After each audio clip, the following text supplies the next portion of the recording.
Les mains dans la pop. Ok, Les mains dans la pop. c'est les mains, C'est ma nouvelle obsession. mais dans la pop. Bonjour et bienvenue dans Les Mains dans la Pop. Moi c'est Mao et en face il y a Audrey. Audrey qui arrive comme une giboulée de Mars pour vous parler avec moi d'actu, de tendances, de décryptage, de pop culture, mais aussi gloire et déboire des célébrités qu'on aime et qu'on déteste en secret. En tout cas, vous pouvez lâcher les réseaux, on scrolle pour vous. Alors chers amours, j'espère que vous allez bien. Quand cette semaine post-Oscar, nous avions besoin de vous dire que notre statuette en or, eh bien c'était vous. Oui, nous suçons notre public, merci de nous écouter. Et si vous voulez rattraper toutes nos cérémonies passées, nos épisodes passés, retrouvez-nous sur toutes les plateformes d'écoute. Et si vous n'avez que 5 minutes avant de rejoindre le red carpet, le métro ou le bus, eh bien vous pouvez écouter de façon autonome nos critiques comme ma rôtisserie où je passe quelqu'un au grill ou la reco culturelle d'Audrey qui vous permettra de briller au dîner mondain qui suit la cérémonie. Et comment vas-tu d'ailleurs Audrey ? Ça va super, un petit peu ballonné cependant. Trop de tarte au chocolat. Quoi ? Très très intime comme présentation. Peut-être trop de détails.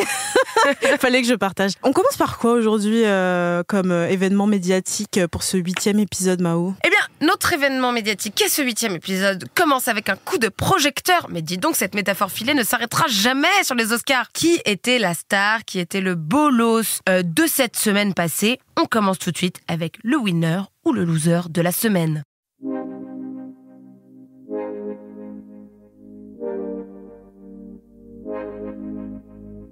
Win ou lose, telle est la question. Quel loser. C'est ma nouvelle. Elle, je l'aime trop. icône. Le gagnant ou le perdant de la semaine ? Roulement de tambour. Roulement de tambour. Audrey, je n'en peux plus. Ce suspense est insoutenable. Oui, je joue mal la comédie, c'est pour ça que je fais du stand-up. Alors, s'il te plaît, Audrey, peux-tu commencer avec ton winner de la semaine ? Oui, je sens que tu n'es pas bien, donc je vais commencer tout de suite sans plus attendre. Alors, ma winneuse de la semaine, c'est Andrea Bescon. Je pense que vous avez peut-être vu l'extrait. Elle remet Marlène Schiappa à sa place dans l'émission C'est ce soir. Il y a quelques jours sur France 5, donc C'est ce soir, consacré son émission au thème féminicide, l'échec français, et avait pour invité l'historienne Christelle Tarot, Laura Rapp, qui est victime de violences conjugales et d'une tentative de féminicide, l'avocate Zoé Royaux, la porte-parole de la police nationale Sonia Fibleuil, ACAB, et c'est un nom composé. Out of nowhere, mais toujours utile.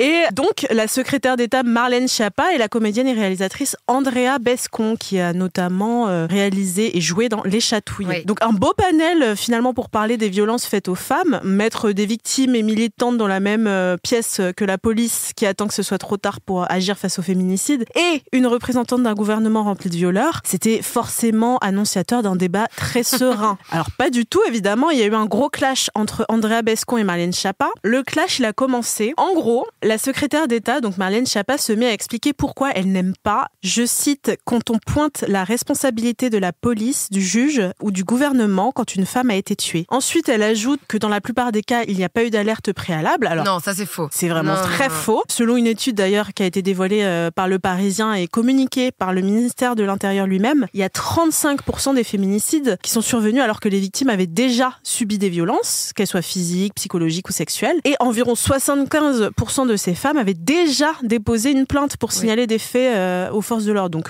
Marlène Schiappa, t'es un peu une grosse mytho. Et donc, comme toute personne avec un minimum de bon sens qui entend tout ce ramassis de conneries, mais Andrea Bescon, elle a réagi, elle a lancé un « Pourquoi vous laissez les auteurs des faits dehors alors ?»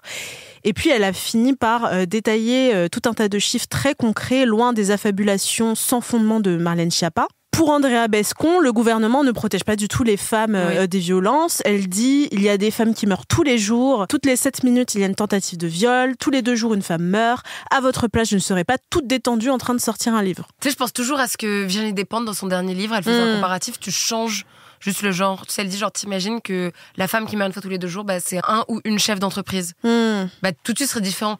Il y a des chefs d'entreprise qui sont tués tous les 2 jours. T'imagines si nous, on se mettait à tuer un homme tous les 2 jours ? Je te dis pas qu'il faut renverser, mais je trouve qu'on est mignonne parce que souvent on colle des papiers dans la rue pour dire que c'est pas d'accord. Et donc, au lieu d'apporter des arguments concrets pour défendre son utopie macroniste, Schiappa, elle va rentrer dans une colère noire et vraiment s'auto-centrer sur elle-même. C'est assez impressionnant. Après, je la comprends, c'est difficile de justifier l'injustifiable, surtout quand les actions menées par le gouvernement en faveur de la défense des femmes, ça se résume un peu à récolter les lauriers des associations sur le terrain et puis à lancer un numéro vert. Super. Donc, elle va vraiment s'énerver, elle va dire « mais c'est une plaisanterie, je trouve ça honteux, je suis désolée, je ne peux pas rester sur le plateau. Me dire à moi que je découvre les violences sexuelles, mais merde quoi ?» Oui, puisque Marlène Schiappa a été victime de violences sexuelles. Et puis elle finit par se lever et lâcher « le débat est terminé, vous me couperez ça ». Alors, quand on pointe l'incompétence du gouvernement, voilà la réaction un peu des élus. Et quand on souligne surtout l'impunité des auteurs de violences, c'est comme ça que les élus réagissent. Parce que c'était vraiment ça, c'était pas quelque chose qui était dirigé vers Marlène Schiappa. Et elle voulait faire un moment TikTok, elle voulait quoi? Ou elle est peut-être fatiguée? Je sais pas. En tout cas, c'est pas comme ça qu'on réagit lors d'un débat, lorsqu'on parle des violences faites aux femmes. Je trouve que ça faisait un petit peu égo-trip orgueilleux, dans lequel elle essayait vraiment de dédouaner le gouvernement et de se dédouaner elle-même. Parce qu'elle disait vraiment, voilà, j'aime pas quand on met en cause le gouvernement, mais bon, faut accepter quoi, c'est le jeu. Et donc franchement, Schiappa démission, et c'est d'ailleurs ce que Andrea Bescon lui suggère, puisqu'elle lance pour finir, il faut démissionner avec votre ministre de l'Intérieur, avec votre garde des Sceaux. Et puis elle finit par lui dire, va pleurer lorsque celle-ci se met à chouiner, Queen Bescon. T'imagines si juste cette colère-là, genre juste elle la mettait dans le combat contre les féminicides. Exactement. Toute cette énergie. Exactement. Et toi, est-ce que tu as peut-être un loser, tiens? J'ai un loser. Alors, vous l'avez sûrement remarqué, tu l'as sûrement vu, Audrey, dans les rues de Paris. Il y a les déchets qui s'entassent dans notre capitale. Et oui, j'ai vu ça. Et je ne parle pas de mes ex. LOL François. Bon, mais bien des monceaux de poubelles qui s'accumulent dans nos rues, créant désagréments, puanteurs, problèmes d'hygiène. Et aujourd'hui, plus de 6000 tonnes qui se sont accumulées. Et il faut ajouter à ça que les centres d'incinération d'ordures de notre région sont à l'arrêt. Pourquoi tu souris? Tu trouves que j'ai un côté Claire Chazal? Non. C'est bien que tu aies précisé incinération d'ordures, parce que tout à l'heure, il y avait méprise. En fait, petit insert dans notre petit monde avec Audrey. Tout à l'heure, on était en conf de rédac. Et il y a une chargée de prod qui dit Marion Cordon, qui nous écoute, qui dit oui, attention, il y a des centres d'incinération qui sont fermés. Et moi, je fais quoi? On laisse les morts pourrir?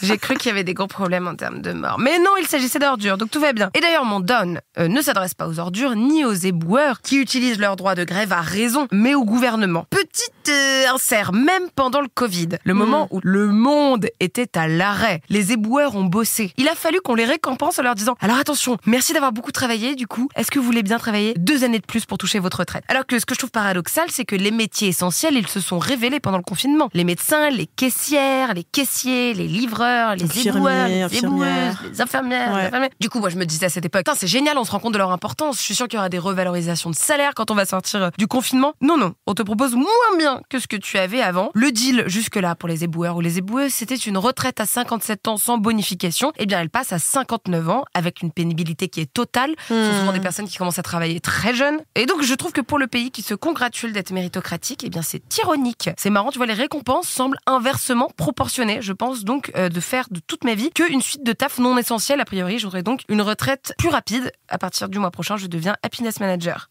Meilleur happiness manager. Thank you, j'y crois. Et alors, c'est marrant parce que les éboueurs ou les éboueuses, un peu comme les caissières, on se dit oui, c'est les oubliés de la société, ils n'ont aucun pouvoir. Mais enfin, on se rend bien compte de leur importance parce que s'ils arrêtent de travailler, on se rend compte de leur pouvoir sur le bien-être général de la société. Petit quiz, Audrey. Quelle espérance de vie en moins que les autres salariés ont les agents de la propreté? J'en sais rien, mais à mon avis, ça a l'air hyper physique. J'imagine minimum 10 ans. Est-ce que tu avais vu ce graphique que Mediapart avait rendu un petit peu viral où on voyait qu'à l'âge atteint de la retraite, déjà un tiers en fait des ouvriers ou des ouvrières étaient morts.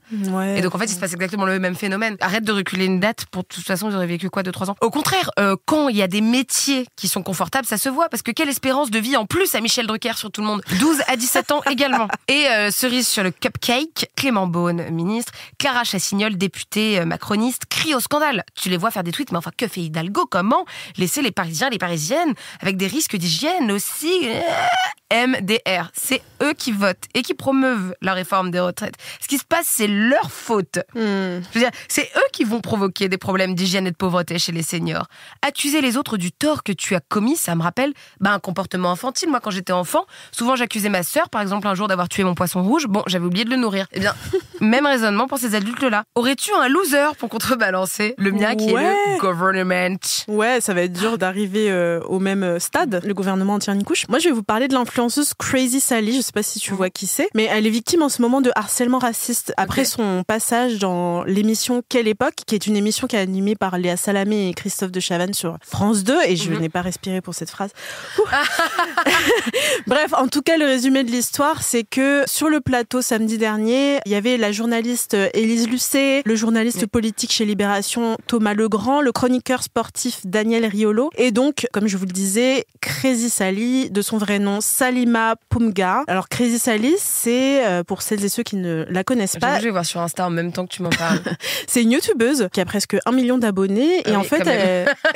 Comme si tu m'avais parlé, je sais pas, Christophe Colomb, ça me dit rien, je vais aller regarder. Christophe Colomb. Crazy Sally, ooh, so beautiful. Okay.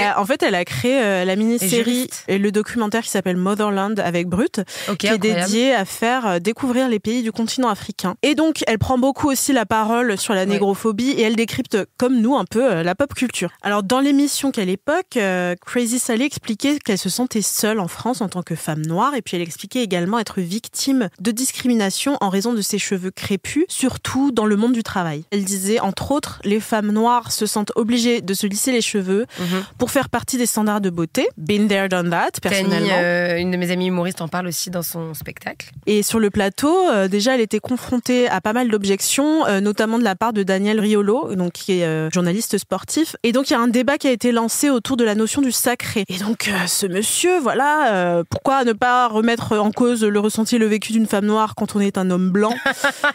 Finalement, ça manquait.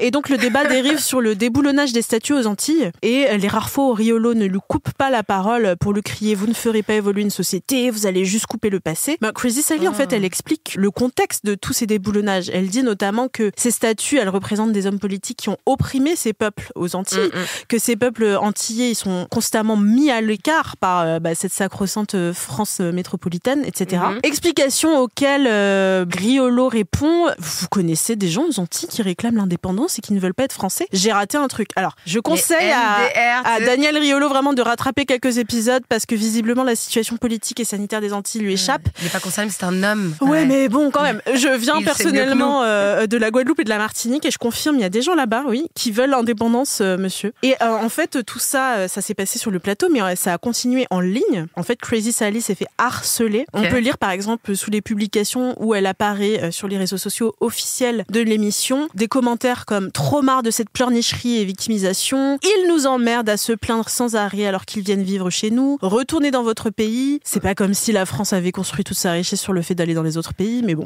passons.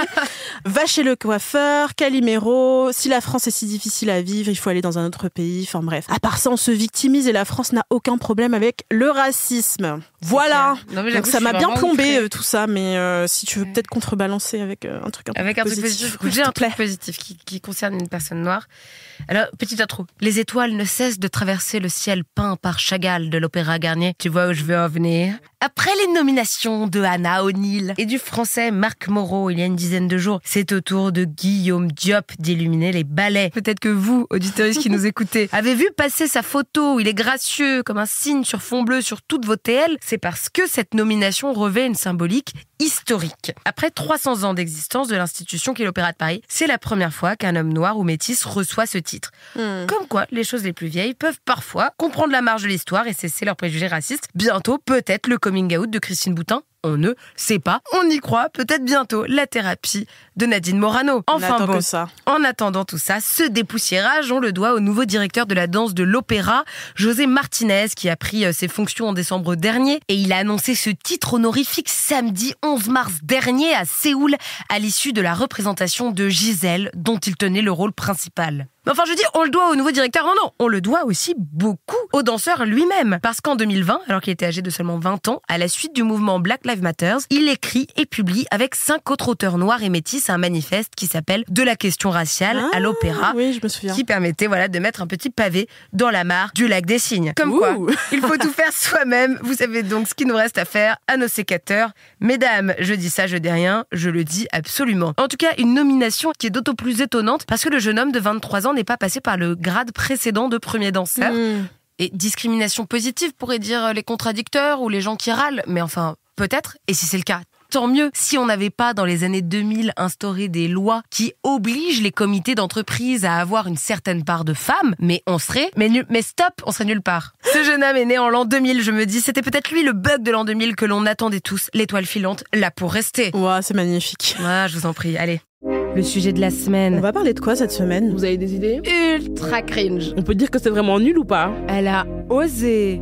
Le sujet de la semaine était incontournable. Il est incontournable comme une statuette. Si je te dis statue, tu me dis si je te dis si je te dis Osc, tu me dis Car on va bien sûr parler des Oscars. C'était la 95e cérémonie. Elle a eu lieu au Dolby Theatre sur Hollywood Boulevard et elle est diffusée par la chaîne ABC, qui est un petit peu l'équivalent de notre Canal+.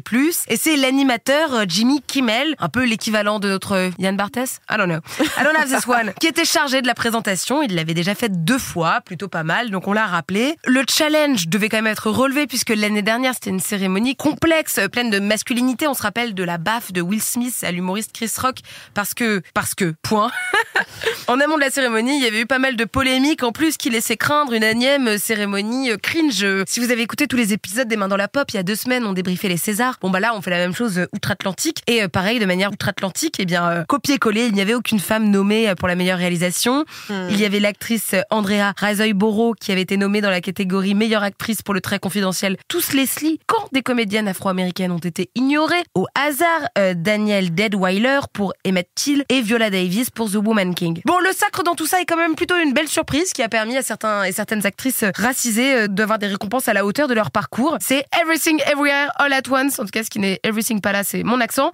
C'est donc dire tout à la fois, partout en même temps. Alors, voilà, petite liste. Il a reçu le sacre du meilleur film, du meilleur réalisateur, de la meilleure actrice, du meilleur acteur dans un second rôle, on en reparlera. Ouais. Discours très émouvant. Meilleure actrice dans un second rôle et enfin, meilleur scénario original. Et alors, le scénario de cette cérémonie, quel retour vous faire? On va répondre à cette question. Est-ce que la cérémonie s'est dépoussiérée? Est-ce que telle ma nièce, elle apprend de ses erreurs? On peut apprendre de ses erreurs. Moi, un jour, j'ai daté une personne qui m'avait trompée. Je l'ai croisée récemment et Audrey, quel soulagement. Elle a appris de ses erreurs. Elle a 2 téléphones maintenant. Je suis très heureuse que cette vanne te fasse vraiment rire. Oui, franchement.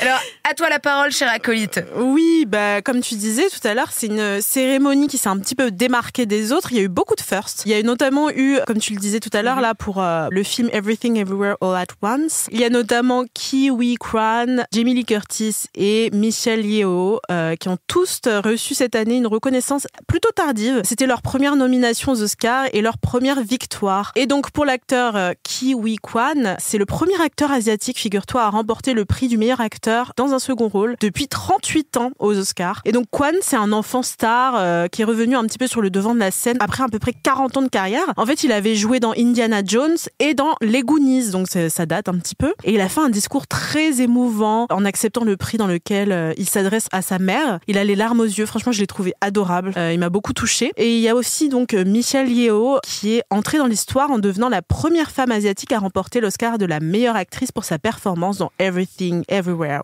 All at Once. Un Oscar qu'elle a reçu de manière assez symbolique des mains de Halle Berry, qui avait été en 2002 la première femme racisée à avoir remporté l'Oscar de la meilleure actrice, donc la boucle est bouclée. C'était pour son rôle À l'ombre de la haine, Monsters Ball en anglais, de Mark Foster. Et donc Michelle Yeoh, elle était déjà aussi la première malaisienne à remporter un Golden Globe cette année aussi, donc beaucoup de premières fois pour Michelle Yeoh. Jamie Lee Curtis, elle a remporté aussi le premier Oscar de sa carrière. Elle a remporté le prix de la meilleure actrice dans un second rôle, également pour le film dont le nom est difficile à prononcer. Et elle a prononcé un discours d'acceptation très émouvant lui aussi. Elle a remercié un peu toutes les personnes qui l'ont soutenue pendant sa carrière. C'est donc sa première statuette à 64 ans. Elle a fait ses débuts dans la franchise Halloween. Elle est connue pour pas mal de rôles dans les films d'horreur. Et donc elle a gagné face à plusieurs personnes, face à Angela Bassett pour son rôle dans Black Panther Wakanda Forever et face à Kerry Condon qui a joué dans The Banshees of Inisherin Inisherin. Et donc Bassett, en fait, elle était pressentie pour ce prix que Jamie Lee Curtis a remporté, surtout après ses victoires aux Golden Globes et aux Critics' Choice Awards. C'était la première actrice à être nommée pour un rôle dans un film des studios Marvel. Donc vraiment, tout le monde pensait que c'était elle qui allait gagner. Avant la cérémonie, elle avait même confié au magazine Vanity Fair: j'ai travaillé dur, j'ai beaucoup étudié, j'ai pu faire des choses que je voulais faire, c'est-à-dire briller comme tous ceux que j'ai vus avant moi et qui m'ont inspiré, et me tenir aux côtés de ceux que j'admire et pouvoir réussir. Donc là, elle parle de l'Oscar. Cela signifierait que le rêve de cette petite fille se réaliserait d'une manière plus grande que je n'aurais jamais pu l'imaginer, qu'elle n'aurait jamais pu l'imaginer. Donc vraiment très émouvant. On sent que vraiment elle voulait gagner cet Oscar. Et donc, c'est quand les gens sont nommés et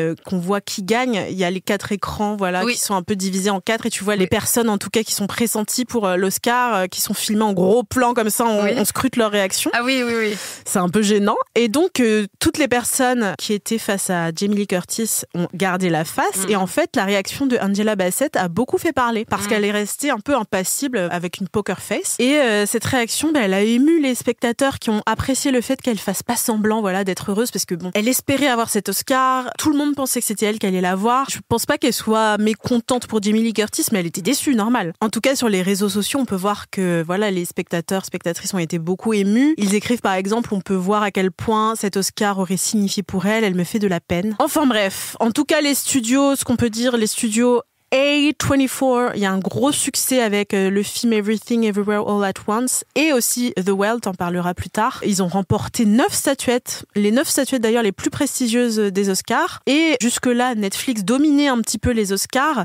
Et c'est plus le cas. Voilà. Seulement 6 victoires cette année. C'est la première fois en 3 ans que Netflix ne rafle pas le plus grand nombre de prix aux Oscars. Oh, l'espoir peut demeurer. Ouais, c'est ça. Je trouve ça cool, toutes ces premières, mais je suis quand même un petit peu mitigée. C'est ouf de se dire que ces premières n'ont eu lieu que maintenant. Voilà, c'est la 95e cérémonie des Oscars. Il y a que maintenant, voilà, que toutes ces personnes, voilà, premier acteur asiatique, première actrice asiatique, c'est quand même dingue. Enfin, d'ailleurs, en parlant de The Whale, tu veux peut-être rebondir? Moi, je suis méga d'accord avec toi. Même tout à l'heure, quand je faisais ma petite chronique sur Guillaume Diop, c'est trop bizarre. C'est la première personne noire ou métisse en 300 ans. Ce qui est, tu vois, je suis contente, et en même temps, t'es en mode genre, bon, mais mieux vaut tard que jamais, mais tu vois, un truc coincé dans la gorge. Exactement. Quoi.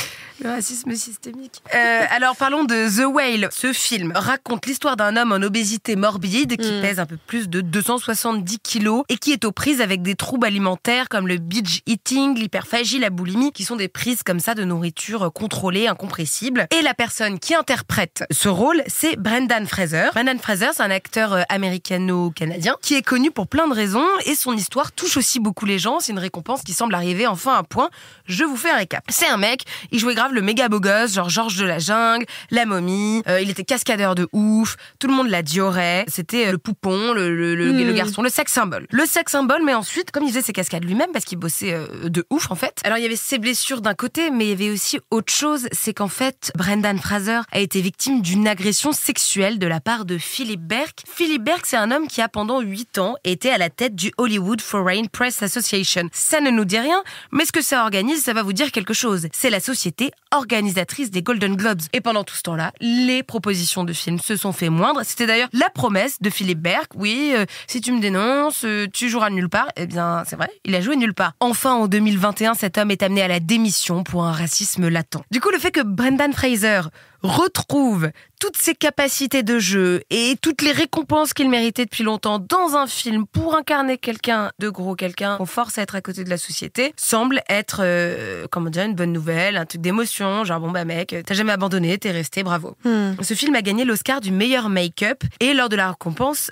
un des artistes a dit on a fait d'un mec plutôt beau gosse un monstre. Et c'est un peu cringe de parler en ces termes de quelqu'un qui ferait 270 kilos. C'est vrai qu'un peu comme dans Precious, on n'est pas dans des représentations très positives de l'obésité. Mais en même temps, les films ou le cinéma n'a pas à être que positif, c'est aussi le miroir de la société. Donc tout ça, voilà, est en demi-teinte. Et alors certes, l'acteur a pris du poids, mais il avait aussi un fat suit qui pesait plus de 50 kilos. Là, de nouveau, je me dis, bon bah dommage, il y avait peut-être des acteurs qui étaient gros qui auraient pu jouer ce rôle. Pas obligé en de se grimer temps, en gros, bon bravo, belle perf, quoi, t'as joué avec 50 kilos. Mais oui, évidemment. Bon alors, il s'est préparé en tout cas pour jouer ce rôle. Il a interviewé des personnes en situation d'obésité morbide, il a parlé avec des médecins. Et d'ailleurs, en fait, cette récompense sur ce film d'une obésité morbide, qui raconte quelque chose de la société américaine et des problèmes de santé qui y sont, était tout à fait en contraste sur ce qui se passait dans la salle et sur le tapis rouge. Je m'explique. On était quand même sur une soirée qui était le sacre de la maigreur absolue. Le corps mince domine effectivement, toujours, ça reste la norme. On s'extasie devant les pertes de poids de certains acteurs, comme par exemple Mindy Kaling, qui joue notamment dans The Office. Moi, c'est à ça que je la recall, mais elle a fait plein d'autres trucs géniaux.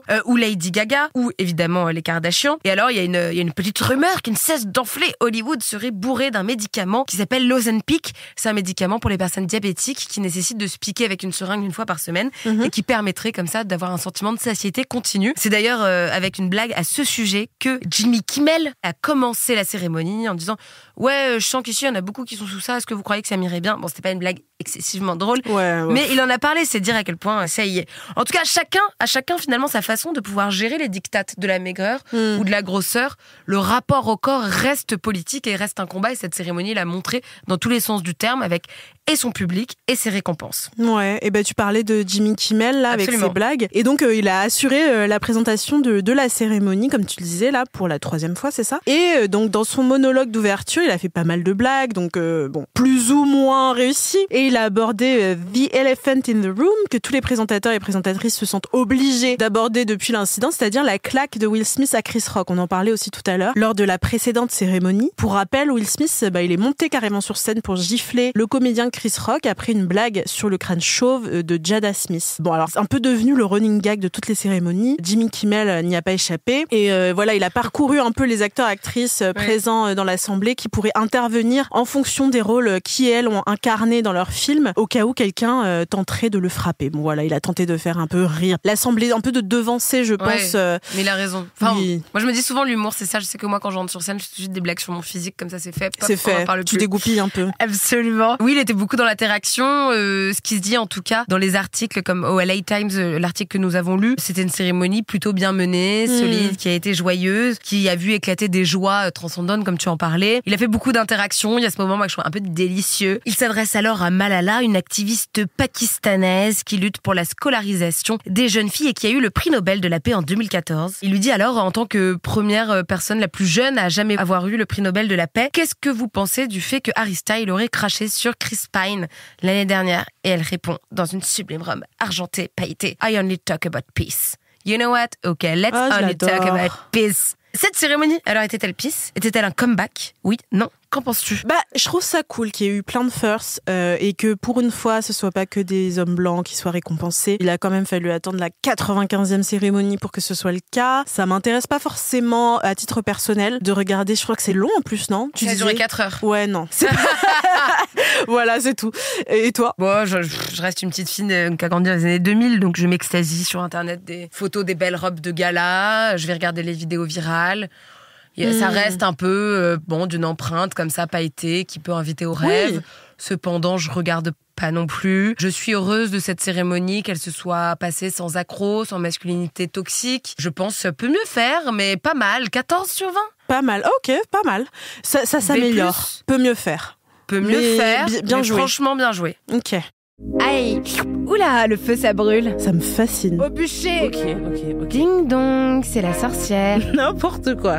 C'est l'heure de la rôtisserie. Il est temps de passer au grill si vous avez été vilain ou vilaine. Ouh là là, j'irai brûler en enfer avec vous aussi, vu toutes les flammes que je vais cracher dans cette chronique. Où va le monde, les amours? Je ne sais pas, mais pas au bon endroit.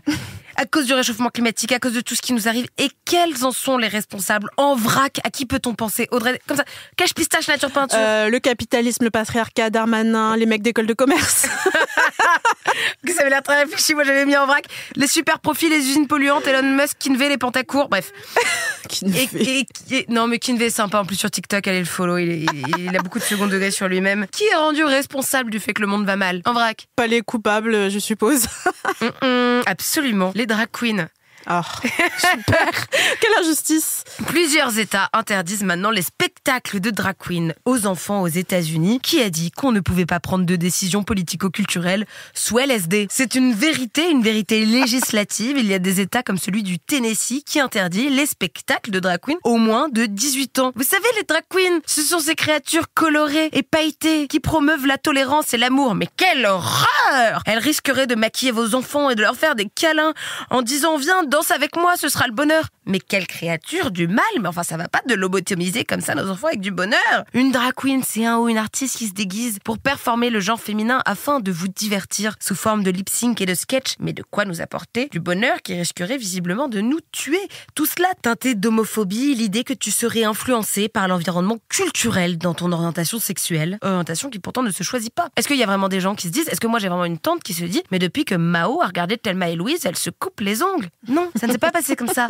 Un jour, j'ai croisé un regard, j'ai entendu une voix qui m'a fait trembler, tout a été troublé, et là, des prises de décision se sont prises telles que d'accord, il faut couper ses ongles. Mamaru, en tout cas, l'a bien compris, et elle appelle à la lutte citoyenne. Mamaru, c'est RuPaul, le créateur de RuPaul Drag Race, l'émission phare de Netflix, qui a permis à l'art du drag de se commercialiser, de se structurer et de se déployer à travers le monde. Alors, elle appelle à ce que chacun et chacune aux États-Unis s'inscrivent sur les registres de vote pour ne pas élire les méchants.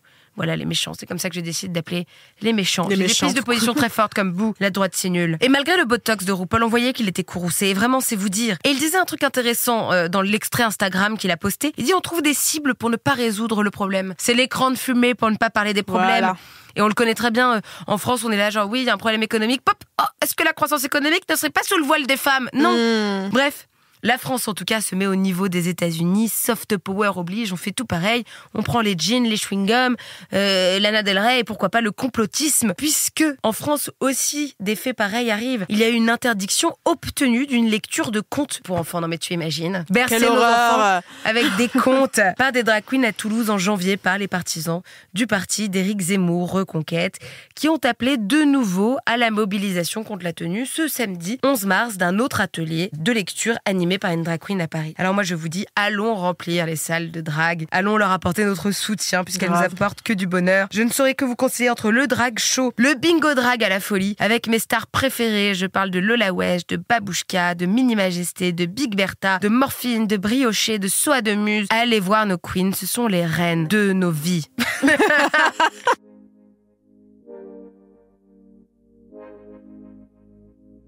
C'est quoi ta reco? Whatever. Franchement, c'est vraiment hyper niche. Je l'ai vu sur Twitter. J'ai pas envie d'être méchante. Mais j'adore. C'est l'heure de la reco intello. Pour vous, j'ai épluché les programmations des musées, j'ai chiné les dernières sorties de bouquins et j'ai même passé en revue la liste des événements sur Facebook. Oui, c'est pour dire. Tout ça pour vous pondre une reco culturelle que même votre pote le plus artsy ne connaît pas. Alors cette semaine, je vais vous parler de la nouvelle émission de Qui est Miss avec Mediapart qui s'appelle Rends la joie. C'est une nouvelle chronique vidéo qui est disponible sur Mediapart en accès libre, un lundi sur 2 à 13h et également sur YouTube. Alors, Qui est Miss? Si vous ne la connaissez pas, en plus d'être une personne vraiment extraordinaire, au soutien sans faille et au conseil en or, et ben c'est une... aucune amitié là-dessous. Non, pas du tout. C'est une poétesse et militante afroféministe. Alors, elle est autrice du recueil À nos humanités révoltées, qui a été d'ailleurs adapté en performance et interprété par les super Marie-Julie Chalut et Marina Montmirel. Et elle a récemment sorti son livre Je suis votre pire cauchemar, un concentré d'amour de soi contre le diktat de la perfection. C'est un vrai manifeste contre la grossophobie, ce livre, je vous le conseille. Personnellement, je suis fan de ses mots, de sa façon d'aller vraiment droit au but, direct là où ça pique, où ça brûle, que ce soit dans ses poèmes ou même dans la vie de tous les jours. Et donc, depuis fin février, la poétesse, elle interroge un ou une artiste pour Mediapart pour parler de la place de la joie dans le travail et dans les luttes de cet artiste. Et sur les réseaux sociaux, elle écrit par exemple à propos de cette émission « Le Blue Monday déprimant est une invention capitaliste et la joie, même le lundi, c'est notre projet. » Donc ça annonce vraiment de belles choses. Et dans sa première chronique, Qui est Miss, elle recevait Laurane Safou, qui est plus connue sous le pseudo de Mrs. Roots, et c'est une romancière et autrice jeunesse. Alors, je vais évidemment pas vous spoiler sur l'épisode, mais en gros, ça parle de la joie, de la liberté créative, de sensitivity reader. En gros, c'est une personne qui relit des manuscrits de livres pour vérifier qu'ils ne sont pas offensants ou alors qu'ils ne véhiculent pas de stéréotypes. Donc voilà, elles vont parler de ça. Elles vont également parler de la romancière Toni Morrison, que j'aime beaucoup, de joie enfantine, d'optimisme, vraiment des trucs très solaires, qui font du bien au moral. Et donc, en plus d'être instructive, je trouve que cette chronique, elle est très touchante parce qu'on a un peu l'impression d'être avec elle, avec des amis, voilà, dans l'intimité d'un salon. Et puis, j'adore l'idée de parler d'autre chose chose que des émotions négatives que provoque le monde sur nos identités. La colère, la révolte, c'est essentiel dans nos luttes, mais j'aimerais nous voir exister ailleurs, dans des émotions et sentiments bienveillants, et qu'on s'autorise à lâcher prise et puis finalement à exister. Oui. C'est beau ce que je dis. Oui, grave, ça me plaît grave. Moi, j'adore le journalisme positif, tous les trucs positifs, la construction, par l'opposition, mais aussi parfois la construction. C'est ça, non, les deux sont La nécessaires, je créativité. pense. Oui. Et ça veut pas dire justement qu'on lâche la lutte. Au contraire, pour moi, le repos, la joie, l'amour, c'est tout aussi politique et tout aussi nécessaire. Oui. Et c'est des armes tout aussi efficaces au final contre les oppressions et les oppresseurs. Et ça, je trouve que Qui est Miss le montre bien dans son émission. Et au début de sa chronique, d'ailleurs, Qui est Miss a lancé la joie, c'est refuser la narration horrifique que nous promet le capitalisme. Et moi, je trouve ça beau. Et je pense que si on s'aime à la fois individuellement et en communauté, et si on est capable de trouver de la joie dans nos vies, dans nos luttes, par moments pour souffler un petit peu, et aussi de l'exprimer et de se célébrer au final, je trouve ça redoutable. Je suis très fière de Qui est Miss de cette émission. J'ai hâte de découvrir ce qu'elle va nous réserver pour la suite. Et j'encourage tout le monde à écouter et à regarder sa chronique qui fait du bien au moral. Le lundi, en plus, je trouve que c'est parfait pour débuter la semaine. Je veux moi aussi de la joie et de l'amour. Allons tous et toutes écouter la nouvelle émission de Qui est Miss avec Mediapart. Rend la joie, rendez l'argent aussi. Rendez si tout. jamais nous écoute. Rendons aux Queen tout l'amour qu'elle nous donne, et aussi aux King. Je me permets de recommander quelques Instagram de drag king que je connais et que j'adore, comme Père Eustache, Judas la Vidange ou encore Marquis de Grognas, qui sont également des artistes magnifiques, parfois sous-représentés dans l'art du drag, mais qui méritent autant de soutien et de joie. En tout cas, prenez la vie pour votre tapis rouge. Walk, girls and boys, let's go. La vie, c'est pourquoi pas un Oscar si on le décide. Allez, vive toutes nos prochaines cérémonies, tous nos prochains épisodes. À la semaine prochaine, les amours. Salut! Les Mains dans la Pop est une émission de Nouvelles Écoutes, animée par Mao Drama et Audrey Coupé de Kermadec, produite par Julien Neuville, montage, mixage et enregistrement par Livio Boulanger au studio Artistique Palace, directrice générale adjointe Nora Issem, directrice artistique Aurore Mailleux, directrice des productions Marion Gourdon, directrice commerciale Emmanuel Fortunato, chargée de production Cassandra de Carvalho.